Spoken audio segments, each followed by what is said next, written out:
여러분 평안하십니까? 오늘도 말씀과 함께 주님의 은혜 가운데 거하시기 바랍니다. 오늘 말씀은 사무엘하 22장입니다. 말씀 개요입니다. 오늘 본문 사무엘하 22장은 다윗이 자신의 파란만장한 생애 가운데 체험했던 하나님의 사랑과 은혜, 구원의 기쁨을 노래하는 내용입니다. 1절부터 3절은 여러 가지 비유를 사용해서 하나님을 묘사하고 있고 4절부터 20절은 다윗이 환난날에 구원해 주셨던 하나님의 은총을 노래하는 내용입니다. 환난 중에 부르짖었을 때에 들으시고 응답하신 하나님을 찬양하는 내용입니다. 21절부터 29절은 의인을 돌보시는 하나님을 찬양하는 내용이고 30절부터 46절은 승리를 주시는 하나님을 찬양하는 내용입니다. 47절부터 51절은 이와 같은 은혜를 베푸신 하나님께 감사하며 찬송할 것을 다짐하는 내용입니다. 말씀 묵상입니다. 다윗은 그야말로 파란만장한 인생을 살았습니다.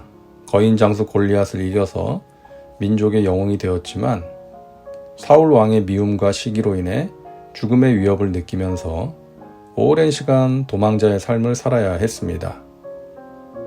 우여곡절 끝에 왕이 되었지만 많은 전쟁에서 피를 흘려야 했고 밧세바를 취한 죄로 인한 대가를 치루어야 했습니다.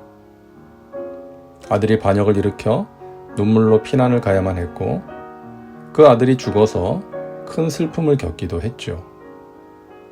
위기도 많았고요. 하지만 그때마다 하나님께서는 다윗을 지켜주셨고 승리의 길로 인도해 주셨습니다. 환난 가운데서 건져주셨고 은혜 가운데 거하게 하신 것이죠. 다윗은 자신의 삶 가운데 함께 하신 하나님을 시를 지어 찬양합니다. 그것이 오늘 말씀인 사무엘하 22장입니다. 이 내용은 시편 18편에 많은 부분 그대로 옮겨져 있죠. 2절과 3절을 보면 다윗은 자신이 경험했던 하나님의 구원 역사를 다양한 비유를 통해 노래합니다. 야훼는 나의 반석이시요 나의 요새시요 나를 위하여 나를 건지시는 자시요 내가 피할 나의 반석의 하나님이시요 나의 방패시요 나의 구원의 뿌리시요 나의 높은 망대시요 그에게 피할 나의 피난처시요 나의 구원자시라. 자, 그런데 특이한 것은 그 앞에 모두 나의 라는 말이 붙어 있다는 것이죠. 나의 반석, 나의 요새, 나를 건지시는 자, 나의 하나님, 나의 방패, 나의 구원의 뿔, 나의 높은 망대, 나의 피난처, 나의 구원자. 다윗은 하나님을 자신의 하나님으로 인식하고 고백하는 거예요. 이 표현을 통해서 하나님과의 친밀한 관계를 나타낸 것이죠. 사실 우리 모두는 하나님을 나의 하나님으로 고백할 수 있어야 합니다. 그게 되지 않으면 세상을 창조하시고 다스리시는 전능하신 하나님이 나와는 아무 상관이 없는 분이 되기 때문이죠. 하나님과의 인격적인 만남과 친밀함이 없이 그냥 지식적으로 피상적으로만 하나님을 아는 것으로 그친다면 그 신앙은 의미와 능력이 없는 것입니다.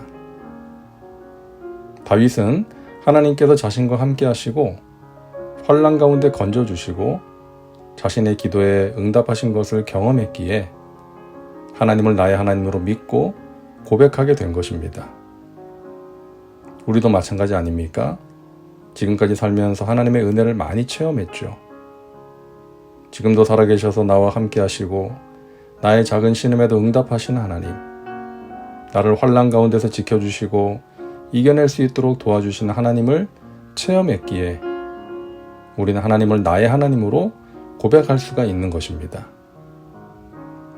교회를 다니는 것이 중요한 것이 아니라 예배에 참석하는 것이 중요한 것이 아니라 어떤 직분을 받는 것이 중요한 것이 아니라 하나님을 인격적으로 만나고 체험함으로써 하나님을 알게 되고 사랑하게 되고 가까이 하게 되고 그분과 동행함으로써 하나님의 은혜와 능력을 경험하는 것이 중요합니다.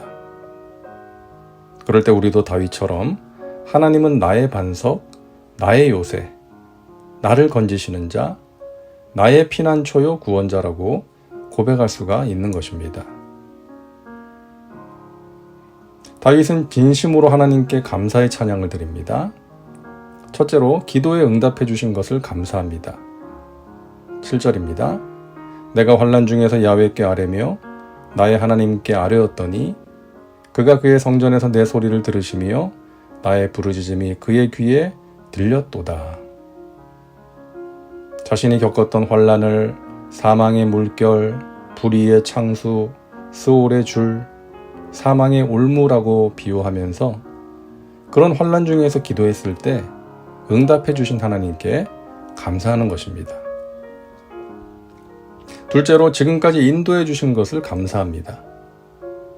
20절을 보면 나를 또 넓은 곳으로 인도하시고 라고 말합니다. 이 넓은 곳은 어린 양이 넓은 풀밭에서 걱정 없이 풀을 뜯고 있는 자유롭고 평화로운 상태를 나타내는 말입니다. 다윗은 과거에 사울 왕에게 쫓기고 또 여러 대적들의 위협을 받았지만 하나님께서 자신을 보호해 주시고 인도해 주신 것에 감사하고 있는 것이죠. 셋째로 승리를 주신 것을 감사합니다. 39절과 40절입니다. 내가 그들을 무찔러 전멸시켰더니 그들이 내 발 아래에 엎드러지고 능히 일어나지 못하였나이다. 이는 주께서 내게 전쟁하게 하려고 능력으로 내게 띠띠우사 일어나 나를 치는 자를 내게 굴복하게 하셨사오며. 우리의 인생길에 환난이 있고요. 그로 인한 고통이 있지만 우리가 환난 중에 부르짖어 기도할 때 하나님께서는 도와주시고 이기게 하십니다. 푸른 풀밭, 쉴만한 물가로 인도해 주십니다. 그 하나님께 우리가 감사하고 찬양하며 살아야겠습니다.